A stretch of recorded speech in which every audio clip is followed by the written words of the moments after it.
Bonjour à toutes et à tous, bienvenue dans le podcast La Sœur, le trio des enfers est réuni pour un événement UFC Fight Night qui s'annonce particulièrement intéressant. On va commencer avec un banger sous-coté pour le moment, Brad Riddell contre Rafael Fiziev. Brad Riddell qui a eu une carrière à l'UFC absolument monstrueuse parce que quand vous regardez ses adversaires, clairement il n'a jamais de cadeau. De son côté, Fiziev, ça avance aussi crescendo. On peut dire du même acabit, et surtout, ce qu'on peut dire, c'est que comme ils sont chez les lightweight, ils sont dans une catégorie où il y a finalement trop de monde, et même si ce sont des strikers de très très haut niveau, il y a un embouteillage tout en haut de cette division. Ils seront co-main event le 4 décembre prochain.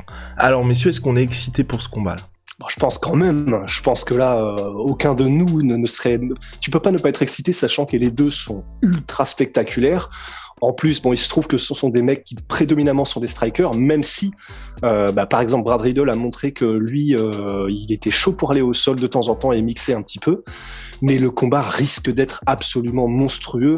Donc, franchement, si c'est pas combat de la soirée, c'est qu'il y aura vraiment eu un truc bizarre. Donc, excité, oui, ça c'est clair. Et maintenant, après de savoir de qui de deux l'emportera, là c'est vrai. Juste avant que ça commence, on se marrait un peu parce que en gros, on se faisait tous les trois la réflexion que c'est quand même marrant que Brad Riddell, c'est le seul, ou en tout cas là qu'on voit qui est à l'UFC de la team de Eugene Berman, qui fait partie d'une équipe où c'est que des énormes feinteurs, des mecs, tu sais, des fins limiers, des mecs qui font des trucs incroyables, des fantômes. Et lui, c'est une brute. Alors attention, combattant de très haut niveau, carrière de kickboxer et tout. Mais les feintes, il a dû oublier. Il a pas pris le cours en ligne, je pense, quoi. mais voilà. Donc en tout cas, énorme, dur au mal. Mais c'est quand même assez marrant, quoi.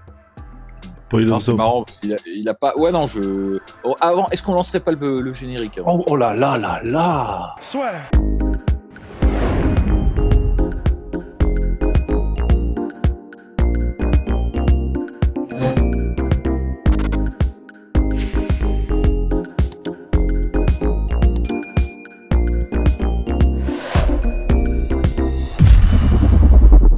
Vous le savez, Road to the Millie, ça se passe juste au-dessus. On va commencer par les 200 G's. Polydome se prépare quelque chose pour le million.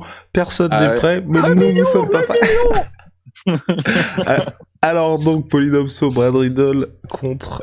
Non, mais je suis d'accord, en fait, c'est très étonnant parce qu'on est quand même généralement les gyms comme ça, surtout qui ont une empreinte et une identité particulière, ça influence toujours sur les combattants. Tu vois toujours des trucs avant et après. Je vous encourage à regarder par exemple le style de Rory McDonald avant qu'il aille au TriStar Gym.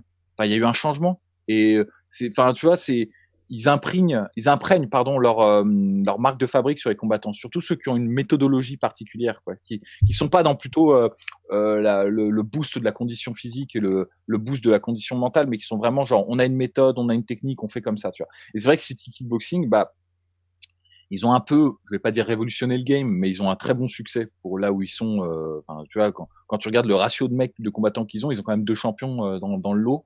Et quelques-uns qui sont bien placés, je pense à Kai Kara France et Dan Hooker, donc ils ont plutôt un bon succès et c'est à peu près tout le temps la même recette, tu vois, c'est de bons déplacements, l'utilisation de feintes. Alors chacun le fait de sa manière, si tu veux. Quand tu regardes les feintes de Adesanya et les feintes par exemple de Volkanovski, c'est pas exactement pareil. Ils ont adopté la méthode du camp à leur style. Mais ils ont quand même adopté la méthode du camp, tu vois. Et ça, c'est le régime la méthode de leur camp. Parce que je pense que Eugene Berman, tu sais, c'est des personnalités qui ont une méthode, qui imprègne vraiment leurs combattants.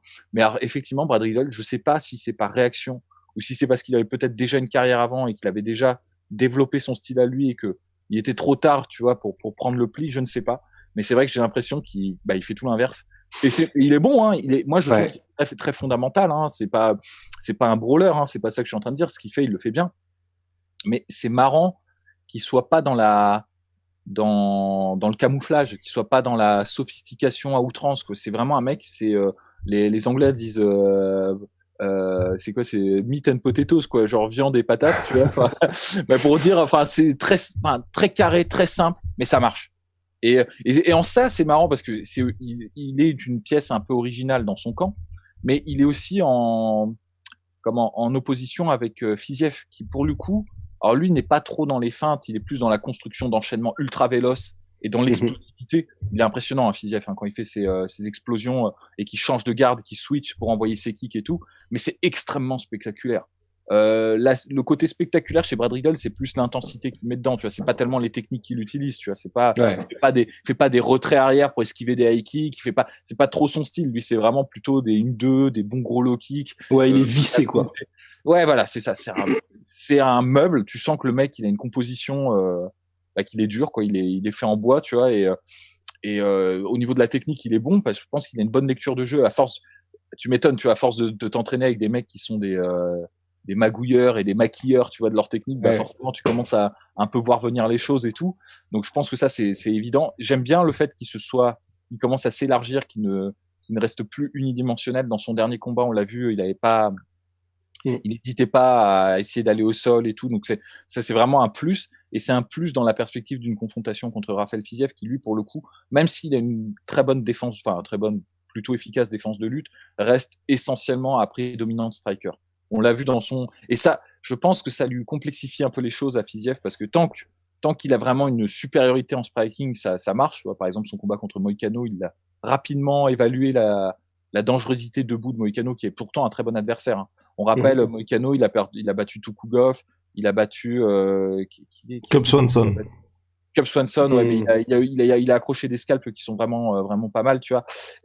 Mais pour autant, Fiziev, tout de suite, il a analysé la faille et il a trouvé la distance, je crois, c'est avec son crochet, c'est en switchant et tout. Enfin, donc très rapidement, il est capable d'évaluer quand il a une supériorité physique. Pareil avec Diakese, tu vois, avec les techniques de kick et tout, il a tout de suite vu ce qu'il fallait faire.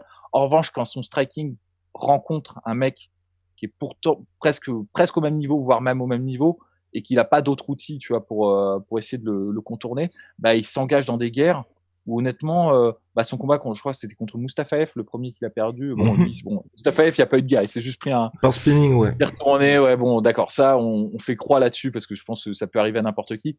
En revanche, contre Bob Green. Bobby, ouais. Bobby. Robert. Que j'adore. D'ailleurs, personnellement, c'est un combattant, j'ai un gros faible pour son style et tout. Je trouve c'est la classe, ce mec-là. Et il est sous-évalué. C'est un gars qui n'a pas le respect qu'il mérite, tu vois, parce que je pense que si tu le prends pas de manière subtile pour essayer de l'empêcher de mettre en place son A-game et qu'il peut placer son A-game, il devient incroyablement chiant à combattre, Bobby Green, tu vois. Et c'est ce qui s'est passé avec Fiziev. Au début, Fiziev, sur les 2 premiers rounds, je pense, avait un avantage parce qu'il était plus rapide, plus explosif et il est quand même âgé, Bobby Green. Donc il avait pris un peu de vitesse comme ça sur le côté complet de son striking. Mais à partir du moment où il n'avait pas réussi à le terminer et qu'il essayait, je pense, c'est aussi ça, tu vois, il a pêché aussi par volonté de spectaculaire. Il essayait à tout prix de le mettre KO et pas juste de gagner comme ça, il aurait pu, tu vois, gagner tranquillement. Mais il s'est engagé dans une bagarre en anglaise avec Bobby Green et non, tu peux pas faire ça, tu vois. Ouais. Tu peux pas. Il y a guère que peut-être Dustin Poirier qui réussit à gagner une bagarre en stricto sensu en anglais avec Bobby Green parce que il est sharp le mec, tu vois. Et à la fin, je pense un round de plus, Fiziev il était dans le sac, hein, parce qu'il commençait à ralentir, il était fatigué, il prenait beaucoup de coups. Et je crois même. Moi, c'est ça qui me fait peur. Un knockdown sur la fin. Et c'est vrai que Riddle, c'est un mec qui est dur. Et ouais. Je le vois pas lâcher l'affaire. Alors il est pas aussi fin, je trouve, que Bobby Green debout, mais pour le coup c'est intéressant parce que. Bah ouais. En fait, je sais pas ce que t'en penses, mais je pense que Fiziev, s'il zappe pas Riddle par une technique spectaculaire dans les premiers moments, va falloir qu'il trouve autre chose, tu vois. Ouais, bah c'est exactement ce que je me dis en fait, c'est-à-dire que j'ai du mal à voir, tu vois, par rapport, pour revenir à ce que tu disais, par rapport au fait qu'ils s'entraînent quand même avec des Israël Adesanya, avec des Dan Hooker, avec des mecs qui ils sont capables de te faire la totale, et dans le sens, donc ils peuvent tout faire dans le sens les feintes, ils ont un jeu complet même en déplacement, ils construisent leur jeu, mais c'est vrai qu'en plus de ça ils sont capables de faire n'importe quelle technique, et je dis ça dans le sens, je pense pas que Rafael Fiziev pourra surprendre réellement Brad Riddle sur un truc. Alors ça peut toujours arriver évidemment, mais j'ai du mal à le voir arriver, et c'est effectivement là où je me dis que il a vraiment sa chance, Brad Riddle, c'est que par exemple, le combat contre Moïcano qu'avait fait Rafael Fiziev, alors c'est vrai qu'il est supérieur, mais il y a vraiment des échanges, des escarmouches où il se fait salement toucher en fait. C'est-à-dire que faudra qu'on revoie exactement comment est-ce que Moïcano arrive à faire son truc, mais soit c'est Fiziev qui prend un peu trop de risques, ou alors qui se complaît dans une distance où finalement il est pas si safe que ça, et il se fait toucher. Et le truc, c'est que contre un mec comme Brad Riddle, alors du coup ce sera c'est le main event? Non, c'est en Co-main event 3 rounds. Co-main event, oui, c'est ça.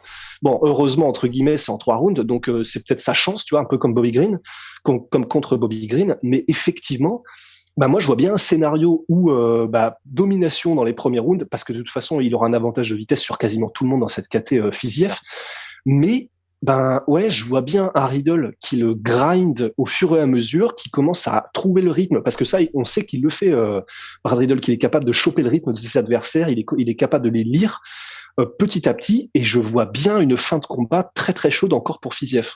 Donc vraiment pas évident, ouais.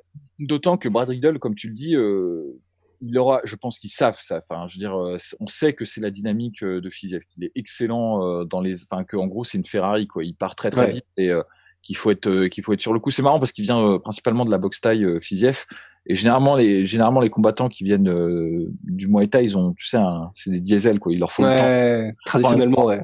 Et c'est vrai qu'il y a le truc qui mesure un peu dans les premiers rounds, mais très rapidement, dès les premiers rounds, il trouve la marque, hein, quand même, Fiziev. C'est en ça qu'il est assez terrifiant, parce que quand il est tellement convaincu, il a tellement d'autoconviction, que quand il se lance dans ces trucs, il prend des risques, hein, quand il fait ses enchaînements en switch, tu vois. Si tu te fais contrer à ce moment-là, tu tombes, hein, c'est automatique. Mais en revanche, si tu touches, le KO qu'il met à Moïcano, genre, c'est un truc de ouf, tu vois. Enfin, c'est il violent, va super vite, et il sait qu'il va le toucher à ce moment-là, et en avantant, en shiftant, et puis avec le crochet derrière, enfin, c'est assez impressionnant. Donc je pense qu'il a beaucoup de conviction. Donc tu analyses le danger quand tu combats un mec comme Fiziev. Et moi, je me dis, franchement, il aurait beau jeu, Riddle, juste sur le premier round, de faire du world wrestling de merde, tu vois, juste de ouf. De le coller contre la cage juste pour attendre que ça passe. Parce qu'en plus de ça, étonnamment, je trouve pas qu'en clinch, Fiziev soit exceptionnel. Enfin, il est bon, tu vois, mais je suis pas genre et Bobby, tu vois, c'est pas Leon Edwards, tu vois, c'est pas un mec qui a toute la technique, qui pousse avec la tête direct, qui a le coude qui part. C'est pas vraiment ça, tu vois. Il y a pas cette subtilité. Il a des grosses explosions, il peut faire des tripes, tu vois, mais j'ai pas l'impression que ce soit le plus sophistiqué à ce niveau-là, tu vois. Pour le moment, c'est pas un aspect du jeu de Fiziev qui m'a le plus impressionné. Donc, je pense qu'il y a cette stratégie, et je pense que c'est un peu ça qui va. Moi, je vous donne un peu mon idée, tu vois, mais je pense que ça va être un peu le plan de Riddle, tu vois, c'est de parasiter le premier round pour ensuite, sur la suite. Ça se tiendrait de ouf. Enfin, ne serait-ce que morphologiquement, enfin, c'est clair que Riddle, ce qui est assez étonnant avec lui, c'est qu'il vient du kickboxing à la base. Il a un tronc de lutteur, mais il est large. Et c'est vrai que, de toute façon, il l'a prouvé, il l'a montré dans sa carrière en MMA, mais il n'a aucun problème, effectivement, à utiliser ça. C'est-à-dire que ce soit pour mettre au sol et y maintenir, il a montré que non seulement il n'avait pas de problème à le faire, mais il était même proactif par rapport à ça, si ça peut lui donner un avantage dans le combat.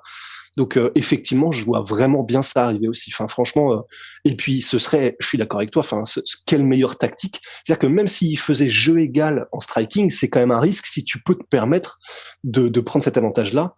Donc je vois bien ça aussi, pour le ralentir musculairement, le fatiguer, le taper un peu plus rapidement dans les lactiques. Franchement, ça aurait grave du sens. Hein. Alors, d'autant que pardon. Pas de souci, allez-y.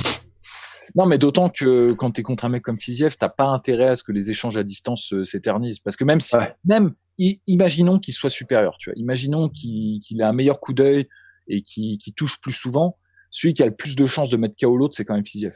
Ouais. Parce qu'il a ce truc, il a ce machin, tu vois, d'explosion et tout. Et même si, tu le disais, hein, Renato Moicano, le combat, bon, moi j'ai trouvé que Moicano, son game plan était un peu déroutant, quoi, parce que je me dis, t'es quand même un très bon grappleur, qu'est-ce que tu t'emmerdes d'essayer de striker avec Fiziev. Mais comme tu l'as dit, il y a plusieurs coups qu'il a passé, Moicano, des 1-2 notamment, je me souviens d'un 1-2 juste avant qu'il se fasse mettre KO d'ailleurs. Mais où t'as vraiment la tête de Fiziev qui fait bivouaquer, quoi, tu sais, genre boum boum, tu vois, genre, et oui, c'est vrai qu'il prend des coups. Bon, après, il a un bon menton, tu vois, mais il est solide. En revanche, lui, quand il te touche, c'est chaud, tu vois. Enfin. Mais c'est vraiment marrant, ça d'ailleurs. Enfin, le fait que, parce que je regardais le combat entre Brad Riddle et Drew Dober, leur dernier. Et c'est vraiment marrant. Enfin, c'est l'éternel débat de toute façon. Faudrait des podcasts entiers pour revenir dessus, mais il a une mécanique de frappe qui est vraiment, c'est jamais parfait, mais qui est vraiment, vraiment efficiente Brad Riddle, quand il met des crochets, tu sais, il accélère bien, il met bien l'épaule, le truc et tout. Et pourtant, effectivement, il n'est pas connu pour mettre des one punch knockout à qui que ce soit. C'est vraiment étonnant quand même. Hein. Enfin, il y a pas de règle. Ouais, honnêtement, on va être très, très, très honnête. Tout le monde a tout et son contraire sur les pouvoirs de KO et sur, parce qu'il y a trop de, il y a des gens, bien sûr, ils tapent fort, hein, c'est clair, mais j'ai l'impression que c'est plus, ce que disent tout le monde, tu vois, c'est plus une question de timing, d'explosivité aussi naturelle. T'as des mecs naturellement, même s'ils tapent très, très lourd, très fort, ils ont pas, tu sais, l'accélération, les derniers joules que tu arrives à développer dans le truc, tu vois, qui fait qu'ils déconnectent des gens. Il y en a, c'est parce qu'ils sont secs et qui frappent, tu sais, comme des fouets, tu vois, tu sens vraiment genre tac tac. Et il y en a, c'est juste, tu comprends pas quoi. Ils ont des putains d'enclumes dans les mains. Leurs gestes, ils sont tout lents, mais ils arrivent pas à mettre KO. Donc c'est très particulier. J'arrive pas à terminer de technique. Je pense que le mieux, c'est de quand même d'arriver à frapper le mec sans qu'il perçoive, enfin, d'où vient le coup. C'est généralement comme ça que tu mets KO les gars. Le truc de Alia Quinta, tu vois, qui avait quand même un bon menton, quand il se fait contrer par Bobby Green, tu sens qu'en fait, il est complètement à l'ouest, il prend le premier jab, il sait déjà plus ce qui se passe, et le deuxième qui arrive, je pense pas que ce soit une frappe très violente, hein, ni très rapide, ni très explosive, c'est juste, c'est au bon endroit, bon moment, et boum, ça tombe, tu vois. Ouais, c'est ça. C'est le fameux jab de Barbossa contre Cowboy Cerrone, quoi. C'est-à-dire qu'il suffit d'un clignement d'œil pour que tu le vois pas le truc venir et c'est terminé. Enfin, c'est ça qui est bien. C'est la seule certitude, c'est au moins ça. C'est que voilà, c'est le coup que tu vois pas venir, c'est le fameux truc traditionnel qu'on peut ressortir dans tous les commentaires, mais qui est vrai. Alors messieurs, effectivement. 10-1 d'un côté, 10-1 de l'autre. Lequel va prendre sa deuxième défaite en carrière? C'est présenter les choses. Non, il a. Oui, deuxième défaite, pardon. Autant pour moi. Moi, en fait. C'est possible, je vois tout à fait Fiziev éclater Riddle sur une explosion. Enfin vraiment, c'est un truc que pour moi ça me choquerait pas que ça arrive, mais j'ai quand même l'impression que c'est Riddle qui va s'imposer, tu vois. Si je devais poser ma piécette, et tu vois, en disant ça, les gens vont penser que ouais, on sous-estime. Non, parce que je vois très bien et je comprends très bien pourquoi il y a de la hype derrière Fiziev. C'est pas justement que de la hype, il y a de la technique et le mec est ultra impressionnant et tout. Mais je suis pas du tout rassuré en fait par sa dernière sortie contre Bobby Green. Et je pense qu'il s'il y en a un qui peut le battre, en tout cas sur ce volet-là, Riddle, c'est dans ce classement, évidemment, en haut, bien sûr, dans le top, il y en a plusieurs, tu vois, qui peuvent lui poser problème.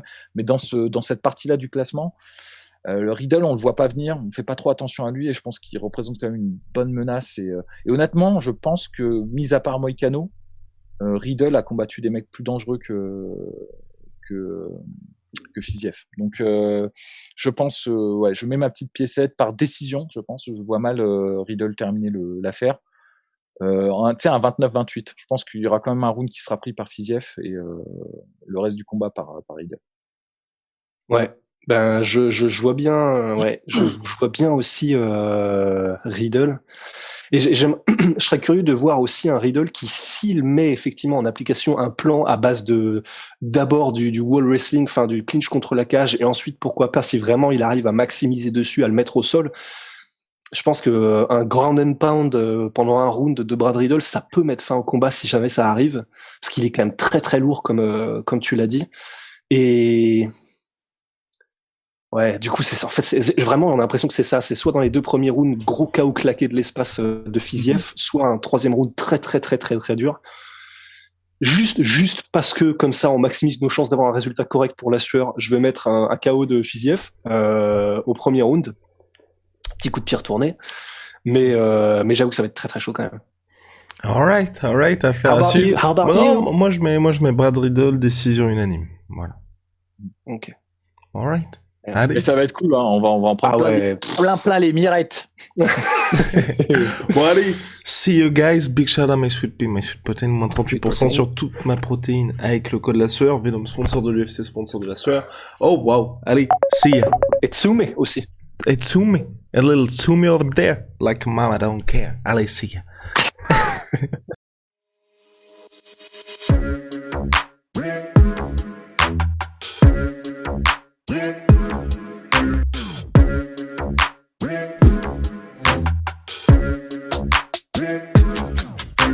I'm fucking coming for you!